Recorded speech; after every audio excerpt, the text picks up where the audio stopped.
मंच पर विराजमान गुजरात के गवर्नर आचार्य देवव्रत जी,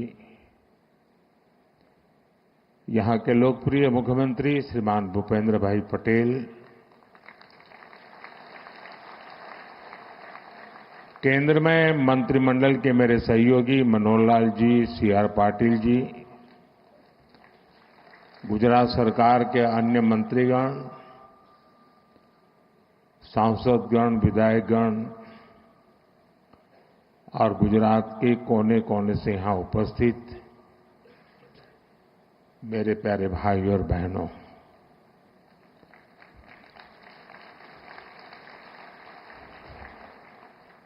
मैं 2 दिन से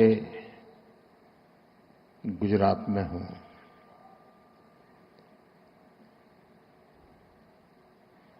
कल मुझे वडोदरा, दाहोद, भूज, अहमदाबाद और आज सुबह सुबह गांधीनगर, मैं जहां जहां गया ऐसा लग रहा है देशभक्ति का ज्वार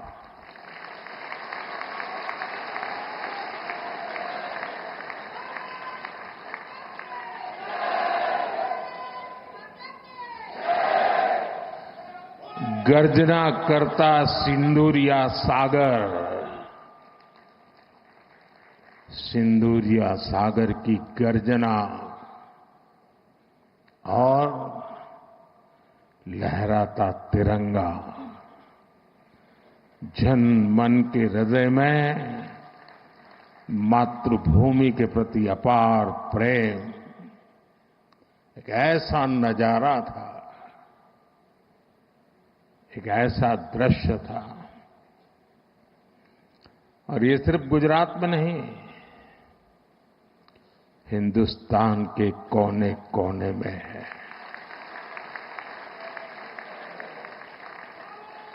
हर हिंदुस्तानी के दिल में है।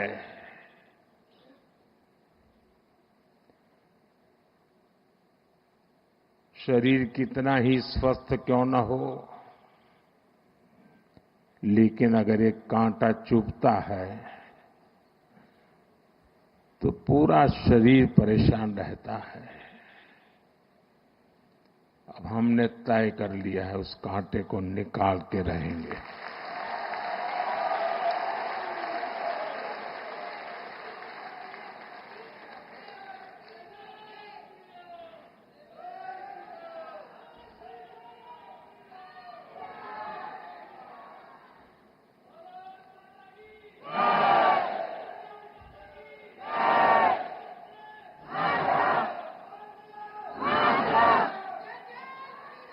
साथियों,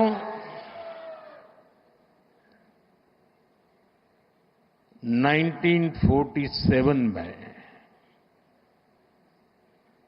जब मां भारती के टुकड़े हुए,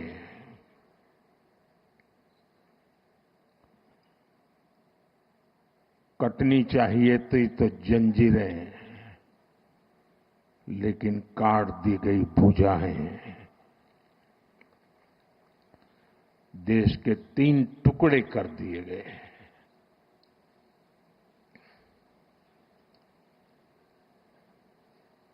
और उसी रात पहला आतंकवादी हमला कश्मीर की धरती पर हुआ।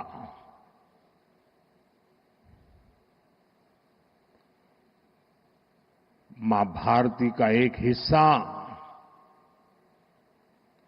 आतंकवादियों के बलबूते पर, मुजाहिदों के नाम पर पाकिस्तान ने हड़प ले लिया।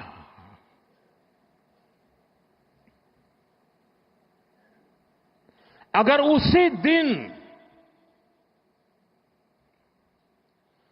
इन मुजाहिदों को मौत के घाट उतार दिया गया होता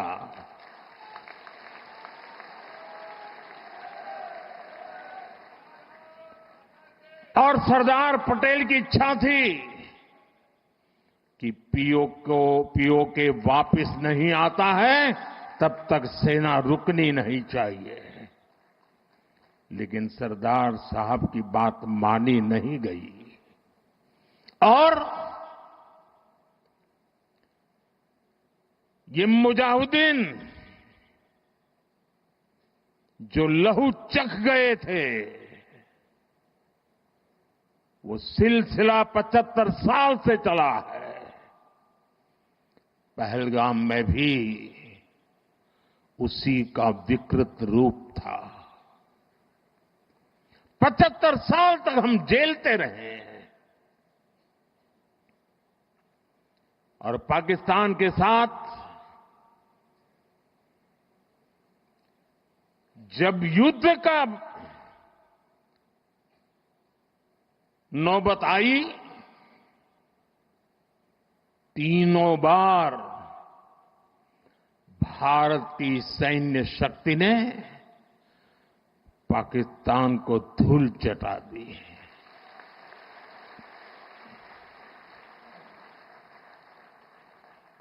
और पाकिस्तान समझ गया कि लड़ाई में वो भारत से जीत नहीं सकते हैं और इसलिए उसने प्रॉक्सी वॉर चालू किया। सैन्य प्रशिक्षण होता है, सैन्य प्रशिक्षित आतंकवादी भारत भेजे जाते हैं और निर्दोष निहत्थे लोग कोई यात्रा करने गया है, कोई बस में जा रहा है, कोई होटल में बैठा है, कोई टूरिस्ट बन के जा रहा है, जहां मौका मिला वे मारते रहे, मारते रहे, मारते रहे और हम सहते रहे। आप मुझे बताइए, क्या ये अब सहना चाहिए? क्या गोली का जवाब गोले से देना चाहिए? ईंट का जवाब पत्थर से देना चाहिए? ये कांटे को जल मुर्द से उखाड़ देना चाहिए?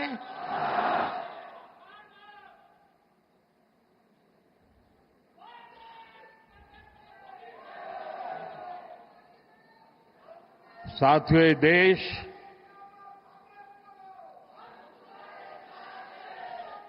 उस महान सांस्कृतिक परंपरा को लेकर के चला है, वसुधैव कुटुंबकम। ये हमारे संस्कार है, ये हमारा चरित्र है, सदियों से हमने इसे जिया है। हम पूरे विश्व को एक परिवार मानते हैं। हम अपने पड़ोसियों का भी सुख चाहते हैं, वे भी सुख चैन से जिए, हमें भी सुख चैन से जीने दे।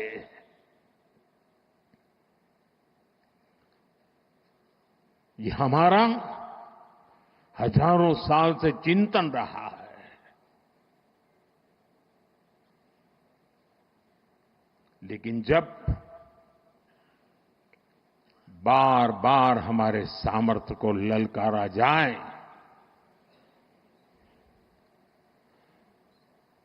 तो ये देश वीरों की भी भूमि है।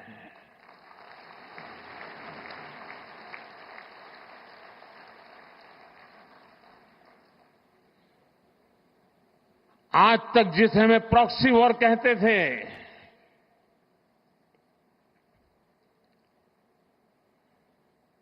6 मई के बाद जो दृश्य देखे गए, उसके बाद हम इसे प्रॉक्सी वॉर कहने की गलती नहीं कर सकते हैं। और इसका कारण है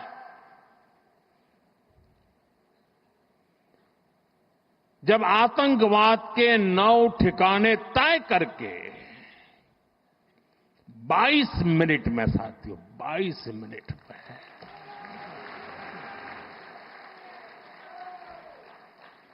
उनको ध्वस्त कर दिया। और इस बार तो सब कैमरा के सामने की सारी व्यवस्था रखी थी ताकि हमारे घर में कोई सबूत न मांगे। अब हमें सबूत नहीं देना पड़ रहा है, वो ऊपर वाला दे रहा है।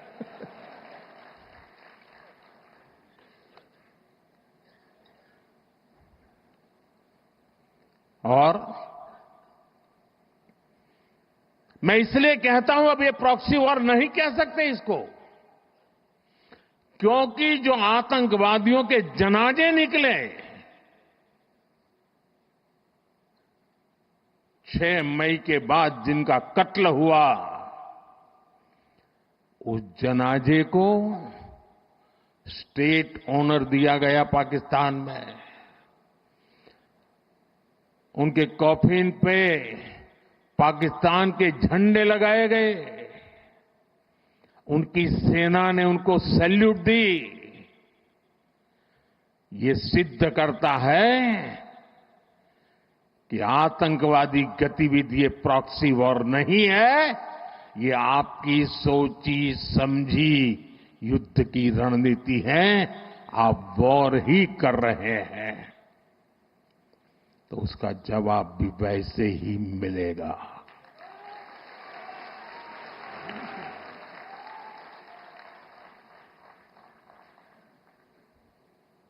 हम अपने काम में लगे थे, प्रगति के राह पर चले थे।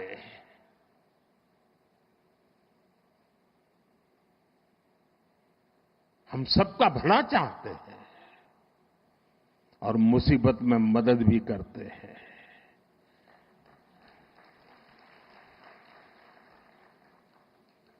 लेकिन बदले में खून की नदियां बहती है।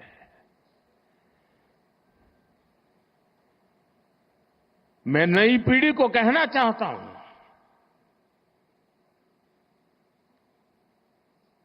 देश को कैसे बर्बाद किया गया है।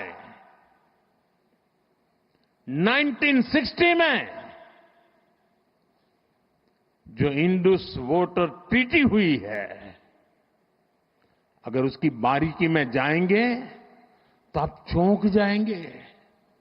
यहां तक तय हुआ है उसमें कि जो जम्मू कश्मीर की अन्य नदियों पर डैम बने हैं, उन डैम का सफाई का काम नहीं किया जाएगा, डिसिल्टिंग नहीं किया जाएगा।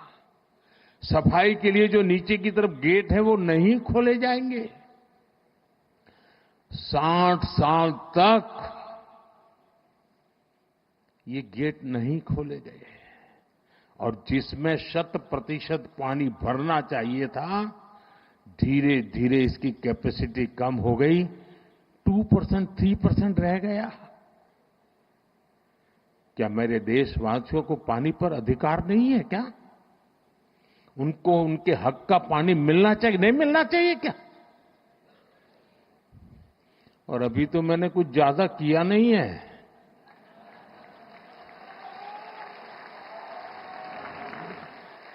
अभी तो हमने कहा है कि हमने इसको एबेंस में रखा है, वहां पसीना छूट रहा है। और हमने डैम थोड़े खोल करके सफाई शुरू की। जो कूड़ा कचरा था वो निकाल रहे हैं। इतने से वहां फ्लड आ जाता है। साथियों, हम किसी से दुश्मनी नहीं चाहते हैं। हम सुख चैन की जिंदगी जीना चाहते हैं। हम प्रगति भी इसलिए करना चाहते हैं कि विश्व की भलाई में हम भी कुछ योगदान कर सके।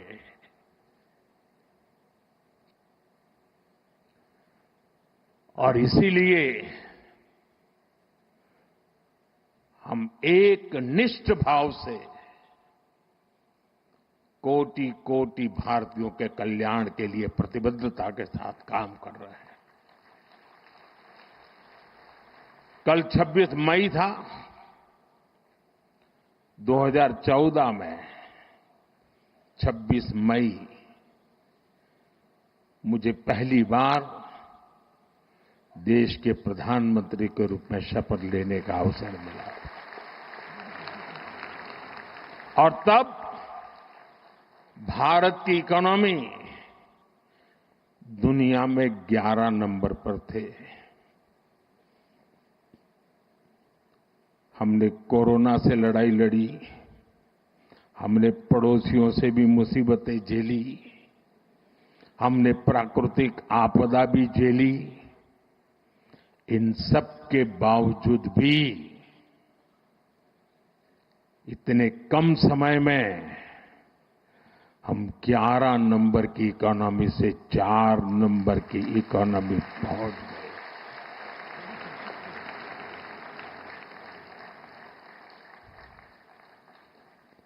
क्योंकि हमारा ये लक्ष्य है, हम विकास चाहते हैं, हम प्रगति चाहते हैं।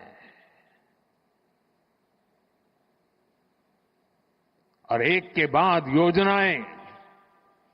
और साथियों, मैं गुजरात का ऋणी हूं।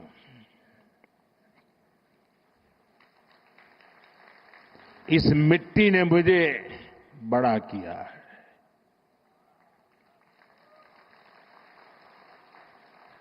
यहां से मुझे जो शिक्षा मिली, दीक्षा मिली,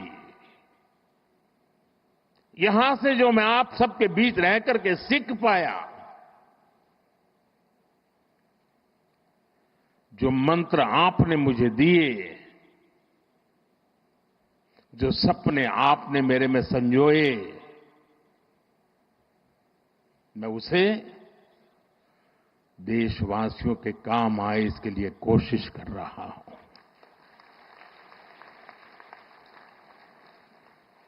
मुझे खुशी है कि आज गुजरात सरकार ने शहरी विकास वर्ष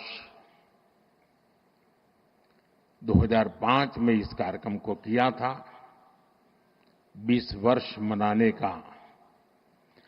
और मुझे खुशी इस बात की हुई कि 20 साल के शहरी विकास की यात्रा का जयगान करने का कार्यक्रम नहीं बनाया। गुजरात सरकार ने उन 20 वर्ष में से जो हमने पाया है, जो सीखा है, उसके आधार पर आने वाले शहरी विकास को नेक्स्ट जनरेशन के लिए उन्होंने उसका रोडमैप बनाया और आज वो रोडमैप गुजरात के लोगों के सामने रखा है। मैं इसके लिए गुजरात सरकार को, मुख्यमंत्री जी को, उनकी टीम को हृदय से बहुत बहुत बधाई देता हूं। साथियों, हम आज दुनिया की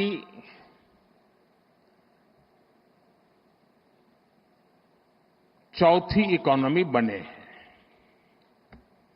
किसी को भी संतोष होगा कि अब जापान को भी पीछे छोड़ करके हम आगे निकल गए।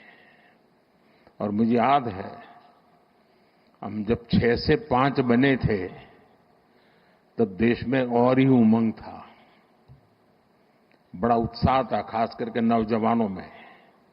और उसका कारण ये था कि 250 साल तक जिन्होंने हम पर राज किया था ना, उस यूके को पीछे छोड़ करके हम 5 बने थे।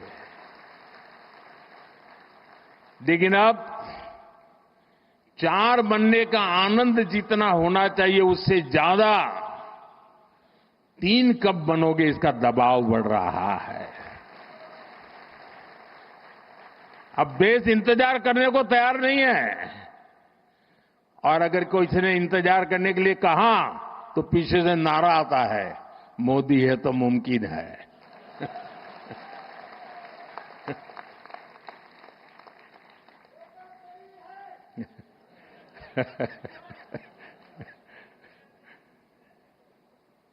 और इसलिए साथियों, एक तो हमारा लक्ष्य है 2047 हिंदुस्तान विकसित होना ही चाहिए, नो कॉम्प्रोमाइज। आजादी के 100 साल हम ऐसे ही नहीं बिताएंगे। आजादी के 100 साल ऐसे मनाएंगे कि दुनिया में विकसित भारत का झंडा फहरता होगा।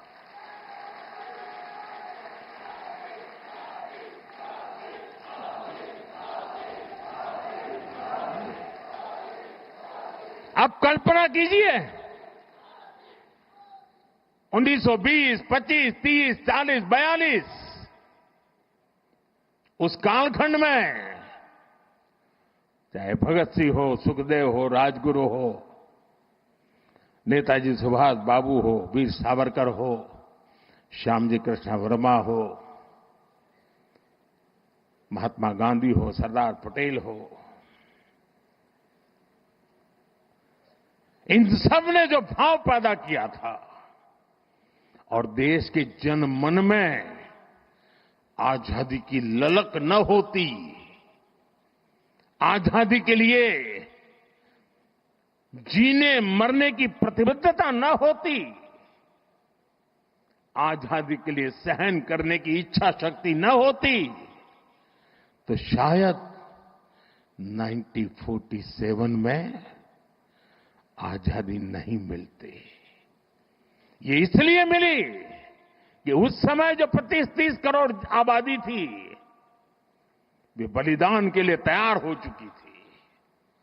अगर 25-30 करोड़ लोग संकल्पबद्ध होकर के 20 साल, 25 साल के भीतर भीतर अंग्रेजों को यहां से निकाल सकते हैं, तो आने वाले 25 साल में 140 करोड़ लोग विकसित भारत बना भी सकते हैं दोस्तों।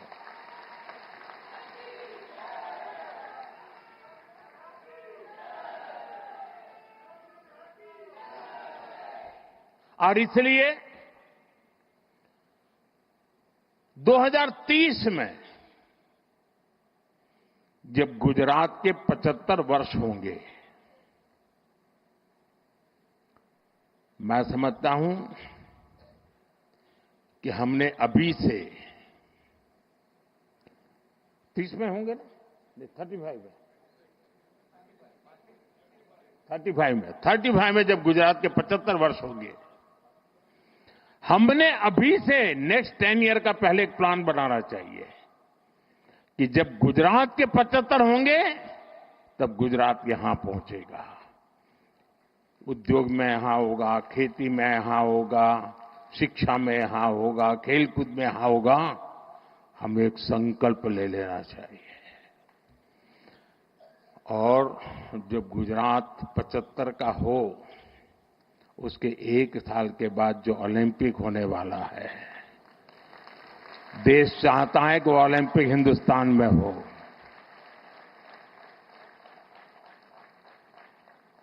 और इसलिए साथियों, जिस प्रकार से हमारा ये एक लक्ष्य है कि हम जब गुजरात के 75 साल हो जाए, और आप देखिए जब गुजरात बना उस समय के अखबार निकाल दीजिए, उस समय की चर्चाएं निकालिए, क्या चर्चाएं होती थी कि गुजरात महाराष्ट्र से अलग होकर क्या करेगा, गुजरात के पास क्या है,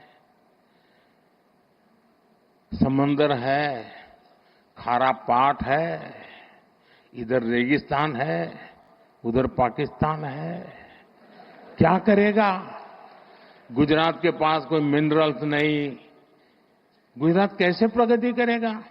ये ट्रेडर हैं सारे, इधर से माल लेते हैं, उधर बेचते हैं, बीच में दलाली से रोजी रोटी कमा करके गुजारा करते, क्या करेंगे, ऐसी चर्चा थी। वही गुजरात जिसके पास एक जमाने में नमक से ऊपर कुछ नहीं था, आज दुनिया को हीरे के लिए गुजरात जाना जाता है।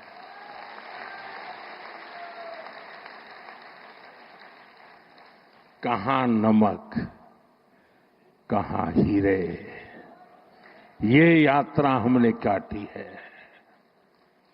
और इसके पीछे सुविचारित रूप से प्रयास हुआ है, योजनाबद्ध तरीके से कदम उठाए हैं। हमारे यहां आमतौर पर गवर्नेंस के मॉडल की चर्चा होती है कि सरकार में साइलोज ये सबसे बड़ा संकट है। एक डिपार्टमेंट दूसरे से बात नहीं करता है, एक टेबल वाला दूसरे टेबल वाले से बात नहीं करता है, ऐसी चर्चा होती है। कुछ मात्रा में सही भी होगा, लेकिन उसका कोई सॉल्यूशन है क्या? मैं आज आपको बैकग्राउंड बताता हूं। ये शहरी विकास वर्ष अकेला नहीं, हमने उस समय हर वर्ष को किसी न किसी एक विशेष काम के लिए डेडिकेट करते थे। जैसे 2005 में शहरी विकास वर्ष मना गया। एक साल ऐसा था जब हमने कन्या शिक्षा के लिए डेडिकेट किया था। एक वर्ष ऐसा था जो हमने पूरा टूरिज्म के लिए डेडिकेट किया था। इसका मतलब ये नहीं कि बाकी सब काम बंद करते थे, लेकिन सरकार के सभी विभागों को उस वर्ष अगर फॉरेस्ट डिपार्टमेंट है तो उसको भी अर्बन डेवलपमेंट में वो कंट्रीब्यूट क्या कर सकता है, हेल्थ विभाग है तो अर्बन डेवलपमेंट ईयर में कंट्रीब्यूट क्या कर सकता है, जल संरक्षण मंत्रालय है तो वो अर्बन डेवलपमेंट में क्या कंट्रीब्यूट कर सकता है, टूरिज्म डिपार्टमेंट है तो वो अर्बन डेवलपमेंट में क्या कंट्रीब्यूट कर सकता है। यानी एक प्रकार से whole of the government approach, इस भूमिका से ये वर्ष मना। और आपको याद होगा जब हमने टूरिज्म ईयर बनाया तो पूरे राज्य में, उसके पहले गुजरात में टूरिज्म की कल्पना ही कोई नहीं कर सकता, विशेष प्रयास किया गया। उसी समय एड कैंपेन चलाया, कुछ दिन को गुजारा गुजरात में। एक एक चीज उसमें से निकली, उसी में से रणोत्सव निकला, उसी में से स्टैच्यू ऑफ यूनिटी बना, उसी में से आज सोमनाथ का विकास हो रहा है, गिर का विकास हो रहा है, अंबाजी का विकास हो रहा है, एडवेंचर स्पोर्ट्स आ रही हैं, यानी एक के बाद एक चीजें डेवलप होने लगी। वैसे ही जब अर्बन डेवलपमेंट ईयर बनाया, और मुझे याद है मैं राजनीति में नया नया आया था और कुछ समय के बाद हम अहमदाबाद म्युनिसिपल कॉर्पोरेशन सबसे पहले जीते। तब तक हमारे पास एक राजकोट म्युनिसिपैलिटी हुआ करती थी, तब वो कॉर्पोरेशन नहीं थी। और हमारे एक प्रहलाद भाई पटेल थे, पार्टी के बड़े वरिष्ठ नेता थे, बहुत ही इनोवेटिव थे, नई नई चीजें सोचना उनका स्वभाव था। मैं नया राजनीति में आया था तो प्रहलाद भाई एक दिन आए मिलने के लिए। उन्होंने कहा ये हमें जरा, उस समय चिमन भाई पटेल की सरकार थी, तो हमने चिमन भाई और भाजपा के लोग छोटे पार्टनर थे, तो हमने चिमन भाई को मिलकर के समझाना चाहिए कि ये जो लाल बस अहमदाबाद की है उसको जरा अहमदाबाद के बाहर जाने दिया जाए। तो उन्होंने मुझे समझाया। फिर मैं और प्रहलाद भाई चिमन भाई को मिलने गए। हमने बहुत माथापच्ची की। हमने कहा ये सोचने जैसा है कि ये लाल बस अहमदाबाद के बाहर गोरा, गुमा, लांभा, उधर नरोड़ा की तरफ आगे, देहगाम की तरफ, इधर कलोल की तरफ आगे, उधर साणंद की तरफ आगे, उसको जाने देना चाहिए, ट्रांसपोर्टेशन का विस्तार करना चाहिए। तो सरकार के जैसे सचिवों का स्वभाव रहता है, यहां बैठे हैं सारे, उस समय वाले तो रिटायर हो गए। एक बार एक कांग्रेसी नेता को पूछा गया था कि देश की समस्याओं का समाधान करना है तो 2 वाक्य में बताइए। कांग्रेस के एक नेता ने जवाब दिया था, वो मुझे आज भी अच्छा लगता है। ये कोई 40 साल पहले की बात है। उन्होंने कहा देश में 2 चीजें होनी चाहिए, एक पॉलिटिशियंस ना कहना सीखे और ब्यूरोक्रेट हाँ कहना सीखे। तो मुझे सारी समझ होगा पॉलिटिशियन किसी को ढा नहीं कहता और ब्यूरोक्रेट किसी को हार ही कहता है। तो उस समय चिमन भाई के पास गए तो उन्होंने पूछा सबसे, हम दोबारा गए, तीसरी बार गए, नहीं एसटी को नुकसान हो जाएगा, एसटी को कमाई बंद हो जाएगी, एसटी बंद पड़ जाएगी, एसटी घाटे में चल रही है, लाल बस वहां नहीं भेज सकते, मगर बहुत दिन चला। 3-4 महीने तक हमारी माथापच्ची चली। खैर हमारा दबाव इतना था कि आखिर लाल बस को लांबा गोरा गुमा ऐसा एक्सटेंशन मिला। उसका परिणाम है कि अहमदाबाद का विस्तार तेजी से उधर साणंद की तरफ हुआ, इधर देहकाम की तरफ हुआ, उधर कलोल की तरफ हुआ, उधर अहमदाबाद की तरफ हुआ। तो अहमदाबाद पर जो प्रेशर एकदम तेजी से बढ़ने वाला था, उसमें स्टेजीज आए, बच गए। छोटी सी बात थी। तब जाकर के, मैं तो उस समय राजनीति में नया था, मुझे कोई ज्यादा इन चीजों को मैं जानता भी नहीं था, लेकिन तब समझ में आता था कि हम तत्कालीन लाभ से ऊपर उठ करके सचमुच में राज्य की और राज्य के लोगों की भलाई के लिए हिम्मत के साथ, लंबी सोच के साथ चलेंगे तो बहुत लाभ होगा। और मुझे याद है जब अर्बन डेवलपमेंट ईयर मनाया तो पहला काम आया ये एंक्रोचमेंट हटाने का। अब जब एंक्रोचमेंट हटाने की बात आती है तो सबसे पहले रुकावट बनता है पॉलिटिकल आदमी, किसी भी दल का, वो आके खड़ा हो जाता है क्योंकि उसका लगता है मेरे वोटर है, तुम तोड़ रहे हो। और अफसर लोग भी बड़े चतुर होते हैं, जब उनको कहते हैं कि ये सब तोड़ना है तो पहले जाकर को हनुमान जी का मंदिर तोड़ते हैं। तो ऐसा तूफान खड़ा हो जाता है कि कोई भी पॉलिटिशियन डर जाता है, उसको लगता है ये हनुमान जी का मंदिर तोड़ दिया। वाहो, हमने बड़ी हिम्मत दिखाई। उस समय हमारे आईके शायद अर्बन मिनिस्टर थे, और उसका परिणाम ये आया कि रास्ते चौड़े होने लगे तो जिसका 2 फुट 4 फुट कटता था वो चिल्लाता था, लेकिन पूरा शहर खुश हो जाता था। इसमें एक स्थिति ऐसी बनी, बड़ी इंटरेस्टिंग है। अब मैंने तो 2005 अर्बन डेवलपमेंट ईयर घोषित कर दिया, उसके लिए कोई 80-90 पॉइंट निकाले थे, बड़े इंटरेस्टिंग पॉइंट है। तो पार्टी से ऐसे ही मेरी बात हुई थी कि भाई ऐसा एक अर्बन डेवलपमेंट ईयर होगा, जरा सफाई वगैरह के कामों में सबको जुड़ना पड़ेगा सब। लेकिन जब ये तोड़ना शुरू हुआ तो मेरी पार्टी के लोग आए, ये बड़ा सीक्रेट बता रहा हूं मैं। उन्होंने कहा साहब ये 2005 में तो अर्बन बॉडी के चुनाव है, हमारी हालत खराब हो जाएगी, ये सब चारों तरफ तोड़फोड़ चल रही है। मैंने कहा यार भाई ये तो मेरे ध्यान में नहीं रहा, और सचमुच में मेरे ध्यान में वो चुनाव था ही नहीं। अब मैंने कार्यक्रम बना दिया। अब साहब मेरा भी एक स्वभाव है,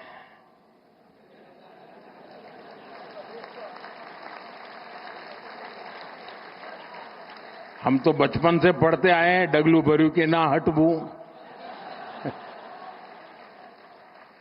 तो मैंने कहा देखिए भाई आपकी चिंता सही है, लेकिन अब पीछे नहीं हट सकते। अब तो ये अर्बन डेवलपमेंट ईयर ये होगा, हार जाएंगे चुनाव क्या है, जो भी होगा। हम किसी का बुरा करना नहीं चाहते, लेकिन गुजरात में शहरों का रूप रंग बदलना बहुत जरूरी है। साथियों हम लोग लगे रहे, काफी विरोध भी हुआ, काफी आंदोलन हुए, बहुत परेशानी हुई। यहां मीडिया वालों को भी बड़ा मजा आ गया कि मोदी अब शिकार आ गया हाथ में, तो वो भी बड़ी तुरी ताकत से लग गए थे। और उसके बाद जब चुनाव हुआ, देखिए मैं राजनेताओं को कहता हूं, मैं देश भर के राजनेता मुझे सुनते हैं तो देखना कहनाता हूं, अगर आपने सदनिष्ठा से ईमानदारी से लोगों की भलाई के लिए निर्णय करते, तत्कालीन भले बुरा लगे लोग साथ चलते हैं। और उस समय जो चुनाव हुआ 90% विक्ट्री बीजेपी की हुई थी। 90%। यानी लोग जो मानते हैं कि जनता ये नहीं जा, और मुझे याद है अभी ये जो यहां अटल ब्रिज बना है ना, तो मुझे ये साबरमती रिवर फ्रंट पे, तो पता नहीं क्यों मुझे उद्घाटन के लिए बुलाया था। कई कार्यक्रम थे तो मैंने कहा चलो भी हम भी देखने जाते, तो मैं जरा वो अटल ब्रिज पर टहलने गया, तो वहां मैंने देखा कुछ लोगों ने पान की पिचकारियां लगाई थी। अभी तो उद्घाटन होना था लेकिन कार्यक्रम हो गया था, तो मेरा दिमाग, मैंने कहा इस पर टिकट लगाओ। तो ये सारे लोग आ गए, साहब चुनाव है, उसके बाद चुनाव था, मुझे टिकट नहीं लगा सकते। मैंने कहा टिकट लगाओ वरना ये तुम्हारा अटल ब्रिज बेकार हो जाएगा। फिर मैं दिल्ली गया, मैंने दूसरे दिन फोन करके पूछा, मैंने कहा क्या हुआ टिकट लगाने का? एक दिन भी बिना टिकट नहीं चलना चाहिए। साथियों, खैर मेरा मान सम्मान रखते हैं सब लोग, आखिरकार हमारे लोगों ने ब्रिज पर टिकट लगा दिया। आज टिकट भी हुआ, चुनाव भी जीते दोस्तों, और वो अटल ब्रिज चल रहा है। मैंने कांकरिया का पुनर्निर्माण का कार्यक्रम लिया, उसको टिकट लगाया, तो कांग्रेस ने बड़ा आंदोलन किया, कोर्ट में चले गए। लेकिन वो छोटा सा प्रयास पूरे कांकरिया को बचा के रखा हुआ है, और आज समाज का हर वर्ग बड़े सुख चैन से वहां जाता है। कभी कभी राजनेताओं को बहुत छोटी चीजें डर जाते हैं। समाज विरोधी नहीं होता है, उसको समझाना होता है, वो सहयोग करता है और अच्छे परिणाम भी मिलते हैं। देखिए, शहरी विकास की एक एक चीज इतनी बारीकी से बनाई गई और उसी का परिणाम था। और मैं आपको बताता हूं, ये जो अब मुझ पर दबाव बढ़ने वाला है, वो ऑलरेडी शुरू हो गया कि मोदी ठीक है 4 नंबर तो पहुंच गए, बताओ 3 कब पहुंचोगे? इसकी एक जड़ी बूटी आपके पास है। अब जो हमारे ग्रोथ सेंटर हैं वो अर्बन एरियाज हैं। हमें अर्बन बॉडीज को इकोनॉमी के ग्रोथ सेंटर बनाने का प्लान करना होगा। अपने आप जनसंख्या के कारण वृद्धि होती चले, ऐसे शहर नहीं हो सकते हैं। शहर आर्थिक गतिविधि के तेज तर्रार केंद्र होने चाहिए। और अब तो हमने टियर 2, टियर 3 सिटी पे भी बल देना चाहिए, और वो इकोनॉमी एक्टिविटी के सेंटर बनने चाहिए। और मैं तो पूरे देश की नगरपालिका, महानगरपालिका के लोगों को कहना चाहूंगा, अर्बन बॉडी से जुड़े हुए सब लोगों से कहना चाहूंगा कि वे टारगेट करें कि 1 साल में उस नगर की इकोनॉमी कहां से कहां पहुंचाएंगे, वहां की अर्थव्यवस्था का कद कैसे बढ़ाएंगे, वहां जो चीजें मैन्युफैक्चर हो रही हैं उसमें क्वालिटी इंप्रूव कैसे करेंगे, वहां नए नए इकोनॉमिक एक्टिविटी के रास्ते कौन से खोलेंगे। ज्यादातर मैंने देखा नगर पालिकाएं जो नई नई बनती है तो क्या करते हैं, एक बड़ा शॉपिंग सेंटर बना देते हैं। पॉलिटिशियनों को भी जरा सूट करता है, वो 30-40 दुकानें बना देंगी और 10 साल तक लेने वाला नहीं आता है। इतने से काम नहीं चलेगा। स्टडी करके, और खास करके जो एग्रो प्रोडक्ट है, मैं तो टियर 2, टियर 3 सिटी के लिए कहूंगा, जो किसान पैदावार करता है उसका वैल्यू एडिशन, ये इन नगर पालिकाओं में शुरू हो। आसपास से खेती की चीजें आए, उसमें से कुछ वैल्यू एडिशन हो, गांव का भी भला होगा, शहर का भी भला होगा। उसी प्रकार से आपने देखा होगा इन दिनों स्टार्टअप में भी आपको ध्यान में आया होगा कि पहले स्टार्टअप बड़े शहर के बड़े उद्योग घरानों के आसपास चलते थे। आज देश में करीब 2 लाख स्टार्टअप है, और ज्यादातर टियर 2, टियर 3 सिटी में है।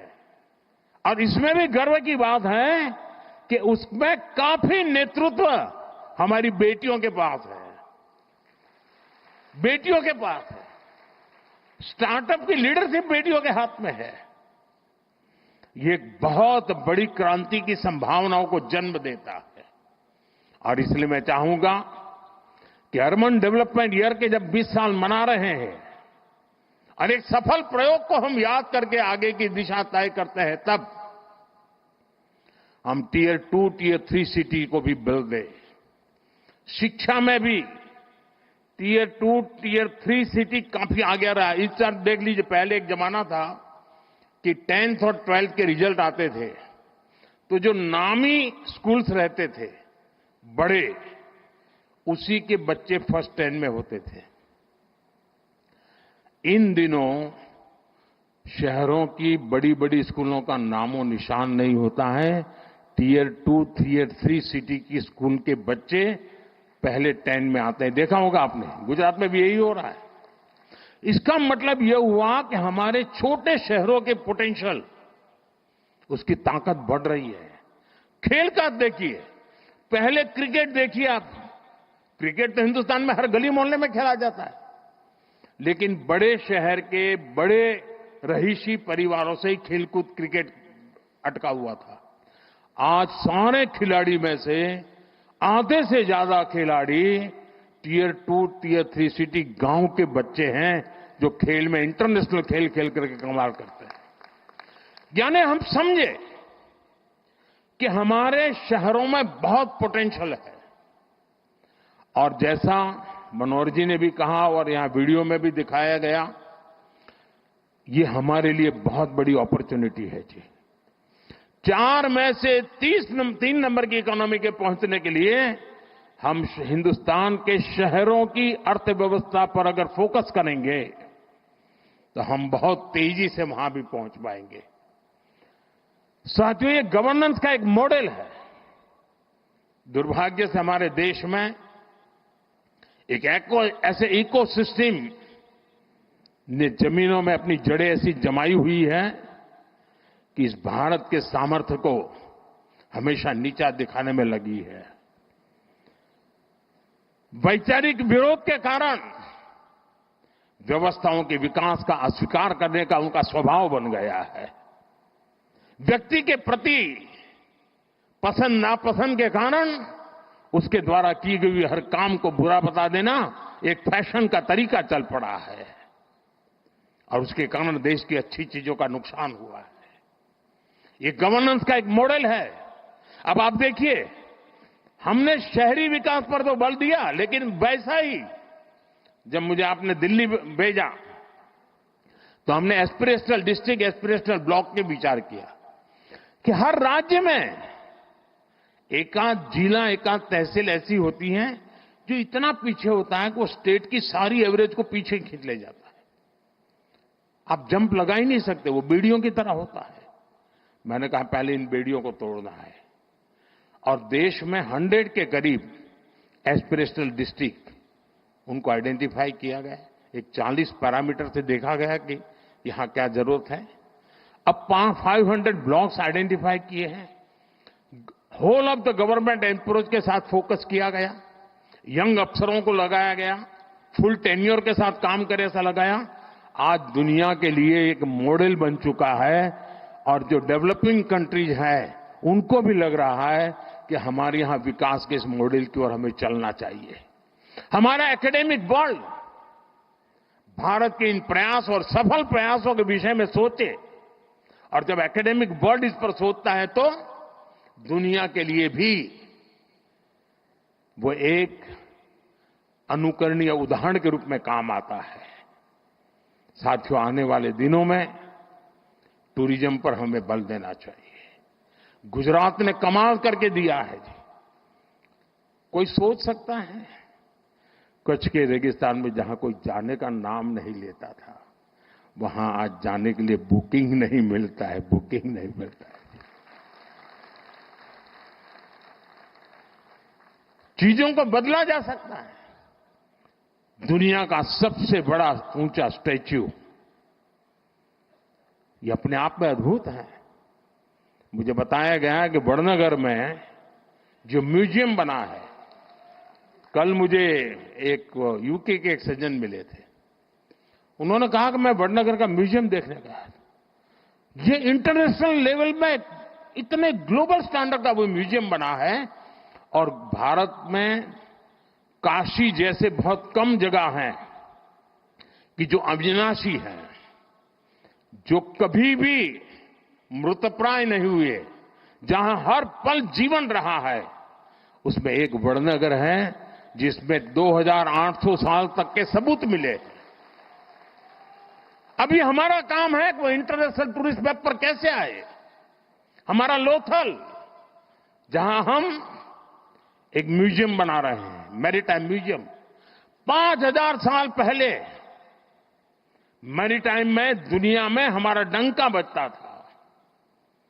धीरे धीरे हम भूल गए। लोथल उसका जीता जागता उदाहरण है। लोथल में दुनिया का सबसे बड़ा मैरीटाइम म्यूजियम बन रहा है। आप कल्पना कर सकते हैं कि इन चीजों का कितना लाभ होने वाला है। और इसलिए मैं कहता हूं, 2005 का हुए समय था जब पहली बार गिफ्ट सिटी के आइडिया को कंसीव किया गया। और मुझे याद है, शायद हमने इसका लॉन्चिंग टागोर हॉल में किया था। तो उसके बड़े बड़े जो हमारे मन में डिजाइन थी, उसके चित्र लगाए थे। तो मेरे अपने ही लोग पूछ रहे थे, ये होगा? इतने बड़े बिल्डिंग टावर बनेंगे? मुझे बराबर याद है। यानी जब मैं उसका मैप वगैरह और उसका प्रेजेंटेशन दिखाता था केंद्र के कुछ नेताओं को, तो वो भी मुझे कह रहे भारत जैसे देश में क्या कर रहे हो तुम? मैं सुनता था। आज वो गिफ्ट सिटी, हिंदुस्तान का हर राज्य कह रहा है कि हमारे यहां भी एक गिफ्ट सिटी होना चाहिए। साथियों, एक बार कल्पना को करते हुए उसको जमीन पर, धरातल पर उतारने का अगर हम प्रयास करें तो कितने बड़े अच्छे परिणाम मिल सकते हैं, ये हम भली भांति देख रहे हैं। वही कालखंड था, रिवर फ्रंट को कंसीव किया। वही कालखंड था जब दुनिया का सबसे बड़ा स्टेडियम बनाने का सपना देखा, पूरा किया। वही कालखंड था दुनिया का सबसे ऊंचा स्टैच्यू बनाने के लिए सोचा, पूरा किया। भाइयों बहनों, एक बार हम मान के चले, हमारे देश में पोटेंशियल बहुत है, बहुत सामर्थ्य है। साथियों, मुझे पता नहीं क्यों निराशा जैसी चीज मेरे मन में आती ही नहीं है।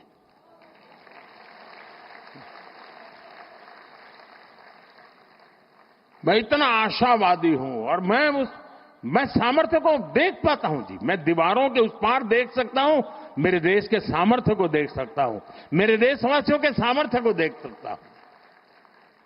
और इसी के भरोसे हम बहुत बड़ा बदलाव ला सकते हैं। और इसलिए आज मैं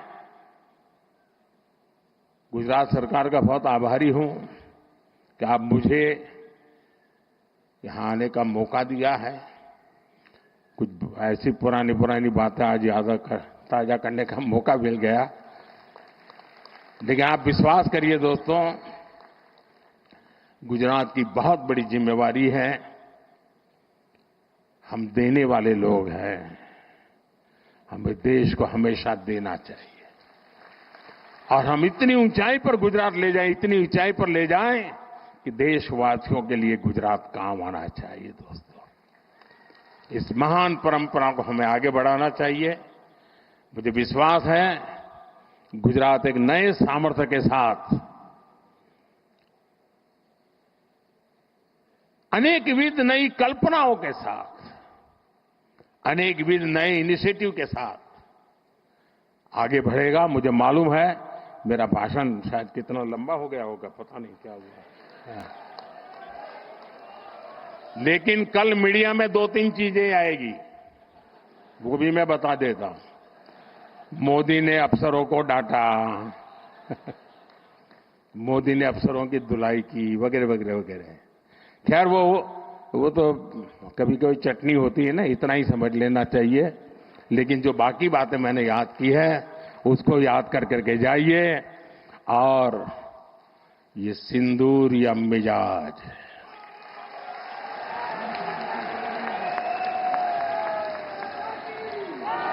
ये सिंदूरिया स्पिरिट दोस्तों 6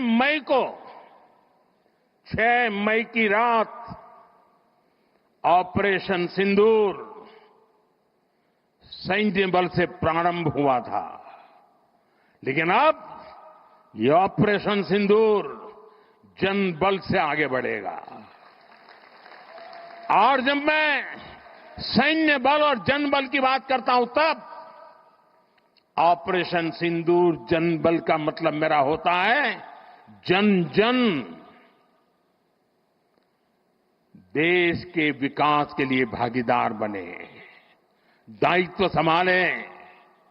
हम इतना तय कर लें कि 2047 जब भारत की आजादी के 100 साल होंगे, विकसित भारत बनाने के लिए तत्काल भारत की इकोनॉमी को 4 नंबर से 3 नंबर पर ले जाने के लिए अब हम कोई विदेशी चीज का उपयोग नहीं करेंगे। हम गांव-गांव व्यापारियों को शपथ दिलवाएं, व्यापारियों का कितना ही मुनाफा क्यों ना हो, आप विदेशी माल नहीं बेचोगे। लेकिन दुर्भाग्य देखिए, गणेश जी भी विदेश से आ जाते हैं। छोटी आंख वाले गणेश जी आएंगे, गणेश जी की आंख भी नहीं खुल रही है। होली रंग छिड़कना है, बोले विदेशी। हमें पता था, आप भी अपने घर जाकर के सूची बनाना। सचमुच में ऑपरेशन सिंदूर के लिए एक नागरिक के नाते मुझे एक काम करना है। आप घर में जाकर सूची बनाइए कि आपके घर में 24 घंटे में सुबह से दूसरे दिन सुबह तक कितनी विदेशी चीजों का उपयोग होता है। आपको पता ही नहीं होता है। आप हेयर पिन भी विदेशी उपयोग कर लेते हैं, कंघा भी विदेशी होता है, दांत में लगाने वाली जो पिन होती है वो भी विदेशी घुस गई है, हमें मालूम तक नहीं है, पता ही नहीं है। दोस्तों, देश को अगर बचाना है, देश को बनाना है, देश को बढ़ाना है, तो ऑपरेशन सिंदूर ये सिर्फ सैनिकों के जिम्मे नहीं है। ऑपरेशन सिंदूर 140 करोड़ नागरिकों के जिम्मे है। देश सशक्त होना चाहिए, देश समर्थ होना चाहिए, देश का नागरिक सामर्थ्यवान होना चाहिए। और इसके लिए हमने vocal for local, 1 district 1 product, जो आपके पास है फेंक देने के लिए मैं नहीं कह रहा हूं, लेकिन आप नया नहीं लेंगे। और शायद 1-2% चीजें ऐसी हैं जो शायद आपको बाहर के लेनी पड़े, जो हमारे यहां उपलब्ध ना हो। बाकी आज हिंदुस्तान में ऐसा कुछ नहीं। आपने देखा होगा, आज से पहले 25 साल 30 साल पहले विदेश से कोई आता था तो लोग लिस्ट भेजते थे कि ये ले आना, ये ले आना। आज विदेश से आते हैं, वो पूछते हैं कि कुछ लाना है, तो यहां वाले के नहीं, यहां सब है, मत लाओ, सब कुछ है। हमें अपनी ब्रांड पे गर्व होना चाहिए, मेड इन इंडिया पर गर्व होना चाहिए। ऑपरेशन सिंदूर सैन्य बल से नहीं, जनबल से जीतना है दोस्तों। और जनबल आता है मातृभूमि की मिट्टी में पैदा हुई हर पैदावार से आता है। इस मिट्टी की जिसमें सुगंध हो, इस देश के नागरिक के पसीने की जिसमें सुगंध हो, उन चीजों का मैं इस्तेमाल करूंगा। अगर मैं ऑपरेशन सिंदूर को जन जन तक, घर घर तक लेके जाता हूं, आप देखिए हिंदुस्तान को 2047 के पहले विकसित राष्ट्र बना के रहेंगे और अपनी आंखों के सामने देख के जाएंगे। दोस्तों, इसी एक अपेक्षा के साथ मेरे साथ पूरी ताकत से बोलिए, भारत माता की, भारत माता की, भारत माता की। जरा तिरंगे ऊपर लहराने चाहिए। भारत माता की जय, भारत माता की जय, भारत माता की जय। वंदे वंदे वंदे वंदे वंदे वंदे वंदे वंदे वंदे वंदे वंदे वंदे। धन्यवाद जी। माननीय प्रधानमंत्री जी, आपके प्रेरणादायी संबोधन, आपकी गरिमामय उपस्थिति राज्य और राष्ट्र को अनेकविध भेंट और सशक्त नेतृत्व के लिए हम सभी एक बार हाथ जोड़कर तालियों की गुंजारा के साथ आभार व्यक्त करते हैं। आपका सानिध्य गुजरात के शहरी विकास के लिए मार्गदर्शक प्रकाश स्तंभ के समान है। बहुत बहुत धन्यवाद माननीय प्रधानमंत्री जी।